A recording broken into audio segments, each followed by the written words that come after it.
Vice President Joe Biden and Treasury Secretary Timothy Geithner were in Milwaukee on Tuesday to hype the financial reform bill that's currently stalled in the Senate.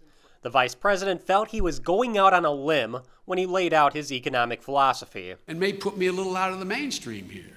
But the second reason is, when financial markets are functioning the way they're supposed to, they allocate capital to the most productive uses. They create jobs, they create opportunities, and that's what builds the middle class. But when they're not functioning, it has a medium and long-term consequence of not having that engine available.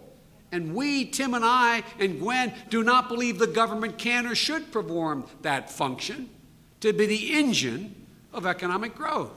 That's a complete reversal from what the Obama administration tried to do with the stimulus package. On Tuesday, however, Vice President Biden was singing the praises of a free market economy. We know it's not government that's going to rebuild this economy. Only a strong private sector can do that.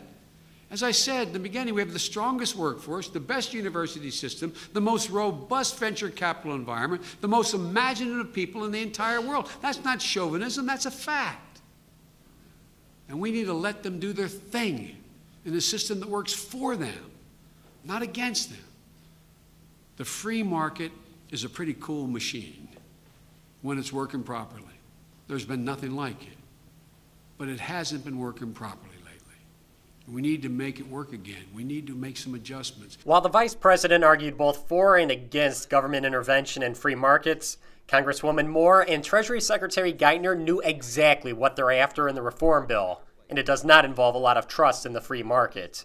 And this bill does the most important thing, which is it gives the authority to the government to limit the size of institutions, limits the risks they take ahead of the crisis.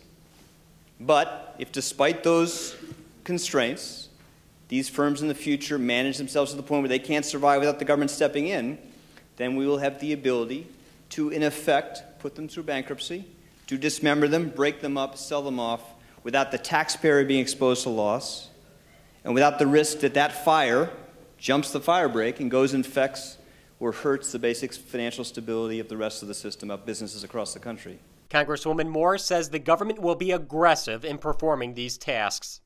You know, Republicans made up a tale that there would be death panels in the health care bill. Well, let me tell you the truth. We do have death panels in this Wall Street bill. We are going to kill these huge failing banks. Geithner knows not everyone will agree with these tactics, but he believes this will put the country in a good position to fight the last crisis. Now, these reforms won't satisfy everyone. They won't solve all our problems. But they will fix what caused this crisis, and they will make future crises less likely and less damaging. For the MacGyver Institute, I'm Bill Osmolsky.